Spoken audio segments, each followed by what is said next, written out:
amigos? Me da mucho gusto saludarles y darles la bienvenida una semana más a esta serie titulada Presente 7.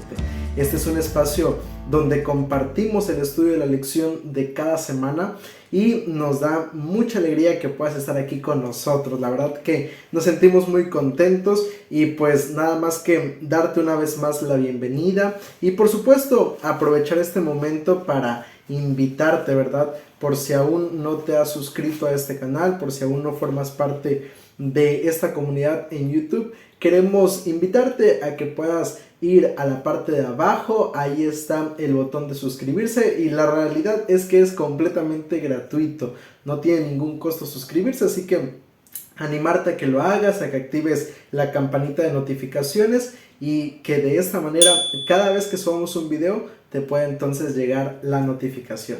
Y gracias también a aquellos que ya forman parte de esta comunidad y ojalá que cada comentario, cada lección pueda ser de mucha bendición para nuestra vida espiritual. Así que amigos, de verdad muchas gracias. Y vamos entonces a entrar a la lección número 9 para el 2 de marzo del año 2024. ¡Wow! La verdad que es increíble cómo se está pasando este año. Ya estamos en la lección número 9 y ya estamos también entrando en el mes de marzo. Es el segundo día de este mes de marzo y la verdad que eso es impresionante porque siento que el tiempo se está pasando demasiado rápido. Pero mira, vamos entonces a entrar a esta lección que lleva como título Bendito el que viene en el nombre del Señor. Ese es el título de la lección. Tú sabes muy bien, si ya llevas rato acompañándonos en esta comunidad, sabes que estamos estudiando, al menos en estos primeros 3 meses de este año 2024, el libro de Salmos. Es el libro que estamos estudiando en estos primeros 3 meses y en esta ocasión pues vamos a hablar acerca de un tema que tal vez pocos nos hemos dado cuenta, pero que realmente es importantísimo que podamos abrir nuestros ojos y mirar también el libro de Salmos en esa dirección. Y mira, el versículo para memorizar se encuentra en Salmos número 118, versículos 22 y 23, y dice allí la palabra de Dios: la piedra que desecharon los edificadores ha venido a ser la piedra angular. Obra del Señor es esto, es una maravilla a nuestros ojos. Ese es el versículo para memorizar de esta semana. Y esta semana en el libro de Salmos vamos a analizar el ministerio de Jesús. En el libro de Salmos yo te decía hace unos momentos que es algo a lo que pocas veces hemos abierto nuestros ojos, lo hemos examinado de esa manera, pero incluso en el libro de Salmos, más allá de algunas referencias de versículos y todo eso, podemos ver también el plan de salvación, el ministerio terrenal de Jesús y también en este caso el ministerio celestial de Cristo. Y esta semana pues el énfasis principal es analizar todos estos puntos, así que vamos entonces a ir a la primera parte de nuestro estudio. Como primera parte vamos a analizar a Jesús como el pastor divino y abnegado. Esto es lo primero que vamos a analizar del libro de Salmos y de cómo podemos encontrar esta figura, esta imagen de Jesús en el libro de Salmos y también cómo lo hemos repetido en este caso en el Nuevo Testamento, Y mira, para empezar me gustaría iniciar leyendo contigo uno de los salmos más famosos de toda la Biblia. Creo que para muchos es uno de los salmos realmente más famosos y es justamente el Salmo 23. Mira lo que dice allí el texto bíblico: Jehová es mi pastor, nada me faltará. En lugares de delicados pastos me hará descansar, junto a aguas de reposo me pastoreará. Confortará mi alma, me guiará por senda de justicia, por amor de su nombre. Aunque ande en valle de sombra de muerte, no temeré mal alguno, porque tú estarás conmigo. Tu vara y tu cayado me infundirán aliento. Aderezas mesa delante de mí en presencia de mis angustiadores. Unges mi cabeza con aceite, mi copa está rebosando. Ciertamente el bien y la misericordia me seguirán todos los días de mi vida, y en la casa de Jehová moraré por largos días. El versículo 1 del Salmo 23 inicia diciendo que Jehová es mi pastor. Y creo que la realidad es que todos En algún momento de nuestra vida hemos reconocido a Dios como nuestro pastor, aquella persona que nos sustenta, que nos protege, aquella persona que provee para las necesidades de cada uno de sus hijos. Pero mira, en el Nuevo Testamento Jesús se presenta de esta manera. En el Nuevo Testamento vemos a Jesús mostrando ese aspecto también de su carácter, y especialmente en el libro de Juan capítulo 10 versículos 11 al 15. Dice allí la palabra de Dios: yo soy el buen pastor, y el buen pastor su vida da por las ovejas. Pero el asalariado, que no es el pastor, de quien no son propias las ovejas, ve venir al lobo y deja las ovejas, y huye, y el lobo arrebata las ovejas y las dispersa. Así que el asalariado huye porque es asalariado y no le importan las ovejas. Y luego vuelve a repetir Jesús: yo soy el buen pastor y conozco mis ovejas, y las mías me conocen, así como el Padre me conoce y yo conozco al Padre y pongo mi vida por las ovejas. Nuevamente vemos a Jesús mostrándonos ese aspecto de su carácter. Vemos a ese Jesús realmente mostrándonos que es en este caso el pastor de las ovejas, es aquella persona que está allí para cada uno de sus hijos. Y esto es uno de los aspectos del ministerio de Jesús sobre esta tierra. A eso vino Jesús, a ser el pastor de cada uno de sus hijos. Ahora, vamos a pasar a la siguiente parte del estudio, porque otro aspecto interesante del ministerio de Jesús es mostrarnos, a través del libro de Salmos, mostrarnos al Mesías sufriente. Y mira, para ello quiero invitarte a que podamos leer Salmos número 22, versículo 1 y luego el versículo 18. Dice entonces el texto bíblico: Dios mío, ¿por qué me has desamparado? ¿Por qué estás tan lejos de mi salvación y de las palabras de mi clamor? ¿Se te hacen conocidas estas palabras? Dios mío, ¿por qué me has desamparado? Y no me refiero tanto a porque las repetimos tal vez en algún momento o en algún problema, no, sino porque fueron exactamente las mismas palabras que Jesús pronunció cuando estaba en la cruz del Calvario. Pero mira, te quiero mostrar a través de este mismo salmo, pero ahora en el versículo 18, otro suceso que se ve más adelante en la vida de Jesús. Dice allí el versículo 18: repartieron entre sí mis vestidos y sobre mi ropa echaron suertes. Cuando Jesús estaba siendo crucificado, justamente los soldados romanos estaban haciendo esto. Estaban allí echando suertes, estaban allí repartiéndose aquellas túnicas que eran valiosas porque eran hechas con un material especial. Estaban allí echando suerte sobre ellas para ver quién se quedaba con aquellas ropas. Realmente incluso vemos allí en ese momento cómo desde el libro de Salmos, en este caso fue predicho muchos años antes, fue dicho lo que iba a suceder con Jesús, que en este caso al venir a morir por nosotros iba a padecer en aquella cruz.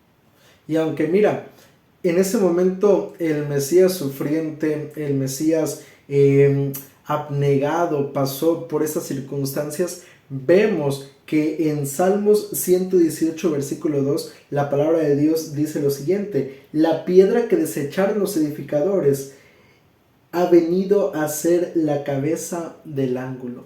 Aquella piedra que en su momento el pueblo de Israel rechazó, que en su momento el ser humano decidió no aceptar, al final de cuentas terminó siendo la piedra angular, la piedra fundamental de no solamente de una fe alrededor del mundo, sino principalmente de la vida de millones de personas. Entonces, todo eso lo vemos marcado incluso en el libro de Salmos. Palabras que el Nuevo Testamento también utiliza para referirse a Jesús. Palabras que en el Nuevo Testamento tuvieron su cumplimiento en la vida de Cristo. Otro aspecto importante que encontramos en este caso en el libro de Salmos y que la lección durante esa semana trató de enfatizar, trató de recordarnos, tiene que ver justamente presentarnos a Jesús como el Mesías, como parte de la descendencia de David. Y mira, para ello vamos a leer Salmos 89 versículos 3 y 4. Y dice allí el texto bíblico: hice pacto con mi escogido, juré a David mi siervo diciendo, para siempre confirmaré tu descendencia y edificaré tu trono por todas las generaciones. Dios estableció un pacto con David, con su descendencia, con el pueblo de Israel. Ese pacto consistía en que mientras ellos fueran fieles a Dios, siempre habría una persona del linaje de David que se sentaría sobre el trono. Sin embargo, el día que ellos violaran aquel pacto, el día que ellos se olvidaran de aquella promesa de parte de Dios y fueran infieles a Dios, entonces ese día aquel pacto también terminaría. Y claro, a lo largo de la historia del pueblo de Israel, vemos que en repetidas ocasiones el pueblo de Israel cometió este grave error. Muchas veces, error tras error, circunstancia tras circunstancia, momento histórico tras momento histórico, el pueblo de Israel se fue alejando y alejando cada vez más de Dios. A pesar de que el componente humano muchas veces cometió errores, a pesar de que el pueblo de Israel se alejó en muchas ocasiones del pacto de Dios, realmente Dios siempre fue fiel. Y eso es algo maravilloso, saber que tenemos un Dios que es fiel a su pacto, fiel a la parte que a Él le corresponde. El problema es que nosotros como seres humanos somos demasiado rebeldes. La realidad es esa. Somos demasiado rebeldes a la voz de Dios. Vamos cometiendo error tras error y aunque ya fallemos una vez, volvemos a fallar y en ocasiones terminamos fallando en la misma situación. Y eso la verdad que es algo muy lamentable, muy triste, pero es la naturaleza del ser humano. Sin embargo, la naturaleza de Dios es amor y a pesar de todo ello, Él siempre es movido a misericordia para con cada uno de los seres humanos. Y esa promesa justamente tuvo su cumplimiento a través de Jesús. Mateo capítulo 1, versículo 1 dice: libro de la genealogía de Jesucristo, hijo de David, hijo de Abraham. Jesús provenía de la descendencia de David.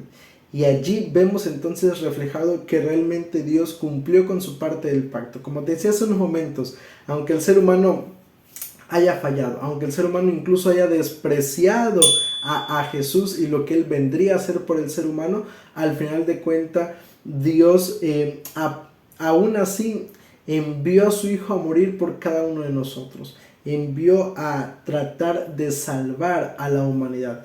Y eso realmente es maravilloso, saber que tenemos un Dios que siempre es fiel a su pacto.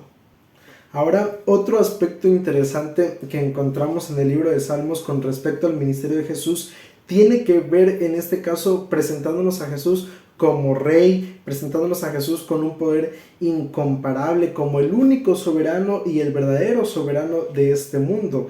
Y mira, Salmo 110 versículos 1 y 2 y luego el verso 5 dice lo siguiente: Jehová dijo a mi Señor, siéntate a mi diestra hasta que ponga a tus enemigos por estrado de tus pies. Jehová enviará desde Sión la vara de tu poder, domina en medio de tus enemigos. Este salmo fue escrito por David y aunque pareciera para un lector superficial de las escrituras, pareciera ser que el texto bíblico está haciendo referencia a David, realmente es todo lo contrario. Es un texto que hace referencia en este caso a Jesús, a Dios como el dominador, como el soberano de este mundo. Y es justamente el hecho de presentarnos a nuestro Dios sentado a la diestra, en este caso a Jesús, sentado a la diestra de Dios. Y no solamente lo vemos sentado a la diestra de Dios, sino principalmente lo vemos en este caso ejerciendo su dominio, ejerciendo su poder, colocando a sus enemigos como estrado de sus pies. Esto es un simbolismo. Igual la parte del versículo 2 donde dice que toma la vara de su poder, son simbolismos que demuestran como en los tiempos bíblicos, cuando un rey dominaba, siempre colocaba a sus enemigos de esta manera, como estrado bajo sus pies y también con su cetro como rey. Y en este caso son las mismas imágenes de los antiguos reyes de la humanidad que ahora son aplicados en este caso a Jesús. Y en el versículo 5 dice: el Señor está a tu diestra. Nuevamente, ¿por qué decimos que en este caso el Salmo 110 y en los versículos que acabamos de leer son específicamente referidos a Jesús? Justamente por especialmente el versículo 5, nos abre aún más el panorama y nos los demuestra de una manera tan clara y tan precisa. El único que está verdaderamente sentado a la diestra de Dios es Jesús. Es el único que ocupa esa posición. Y cuando la Biblia entonces en el versículo 5 del Salmo 110 dice que el Señor está a su diestra, no está refiriéndose a David, está refiriendo exclusivamente a Jesús. ¿Y sabes qué es lo más impresionante de esta parte del ministerio de Jesús y que vemos también reflejado en el libro de Salmos? Es el hecho de que nos habla entonces que un día Dios, Jesús, pondrá fin al pecado, en este caso acabará con la muerte, con la enfermedad, con el dolor, con el sufrimiento, y no solamente eso, sino principalmente el hecho de saber que un día, en este caso, Él terminará por completo con el pecado sobre este mundo y seremos verdaderamente libres, y la verdad que eso es muy emocionante. Saber que en Cristo Jesús hay victoria. El mal no reinará para siempre. Un día este mundo, junto con su maldad, con el dolor, con el sufrimiento, terminará. Y entonces podremos experimentar de ese lugar que Dios está preparando para cada uno de nosotros. Así que realmente es maravilloso saber que Dios un día pondrá fin a todo lo malo sobre este mundo y podremos entonces disfrutar de ese lugar preparado para cada uno de nosotros.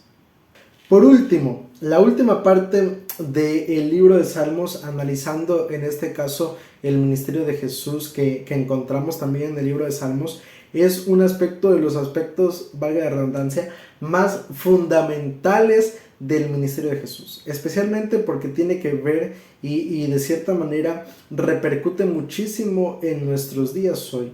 Es justamente esta parte fundamental que de cierta manera nos está tocando vivir a nosotros como cristianos, y es presentar a Jesús como sacerdote. Pero mira, el Salmo 110, el versículo 4, como te decía hace unos momentos, el Salmo 110, aunque fue escrito por David y pareciera ser que se aplica a la vida de David, realmente es todo lo contrario, no tiene nada que ver con David, al contrario, tiene que ver todo con Jesús. Y en el Salmo 110, en el versículo 4, dice allí el texto bíblico: juró Jehová y no se arrepentirá. Tú eres sacerdote para siempre según el orden de Melquisedec.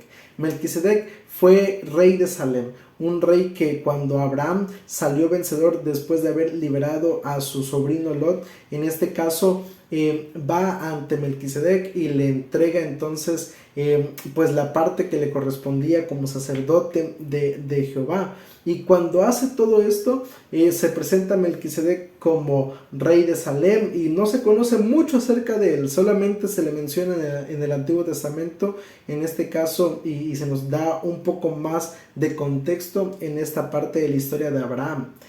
Sin embargo, es importante la comparación que la Biblia hace con el ministerio de Jesús. Se menciona a Jesús como sacerdote según el orden de Melquisedec. ¿Por qué según el orden de Melquisedec? Porque Melquisedec era rey y sacerdote. Eran las dos cosas al mismo tiempo. Y hay algo que vemos muy marcado en los reyes del pueblo de Israel. En este caso, los reyes del pueblo de Israel o eran reyes o pertenecían en este caso al linaje del sacerdocio, pero no podían ser ambas cosas. Cuando la Biblia habla acerca de que el rey presentaba o ofrecía sacrificio a Dios, no quiere decir que el rey llevaba a cabo el rito de sacrificar y la función del sacerdote. No, era todo lo contrario. Él simplemente presentaba la ofrenda ante Dios y en este caso el sacerdote era quien se encargaba de hacer el sacrificio. Pero en el caso de Jesús, en el caso de Melquisedec, del libro de Génesis, realmente vemos entonces que eso no funcionaba así. Ellos sí eran reyes y en este caso sí presentó, en el caso de Melquisedec, sí presentó el sacrificio delante de Dios. Y por eso la Biblia utiliza este punto para decir entonces que Jesús también pertenece a ese linaje. Y especialmente el apóstol Pablo en el libro de Hebreos, capítulo 7, versículos 22 al 28, dice de la siguiente manera: Por tanto, Jesús es hecho fiador de un mejor pacto, y los otros sacerdotes llegaron a ser muchos, debido a que por la muerte no podían continuar.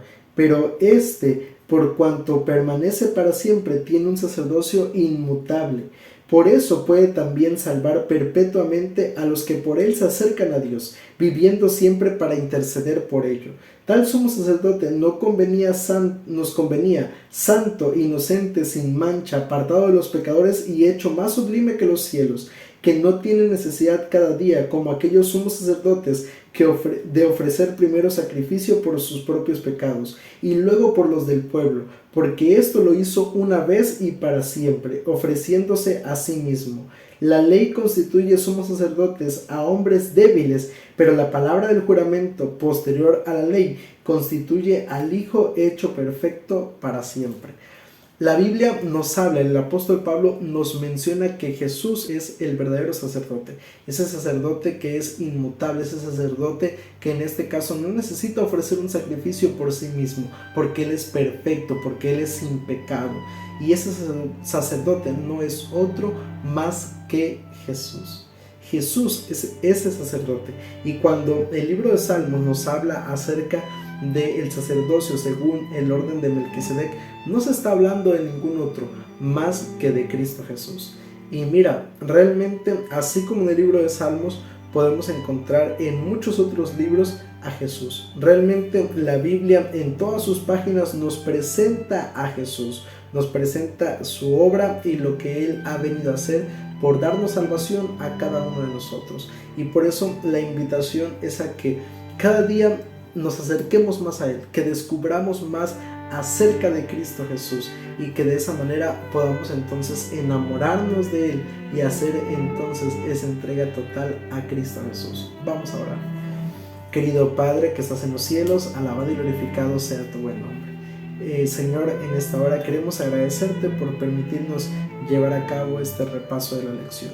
Un repaso donde sin duda alguna a través del libro de Salmos hemos visto el ministerio que realizaste en esta tierra, el ministerio que llevas a cabo en el santuario celestial y cómo a través de todo esto has querido siempre salvar al ser humano. Permite que podamos reconocerte a través de las páginas de la Biblia y de esta manera que nos enamoremos y nos preparemos cada día para estar contigo en el reino de los cielos. Nos colocamos en tus manos y te lo pedimos todo esto en el dulce nombre de Cristo Jesús. Amén.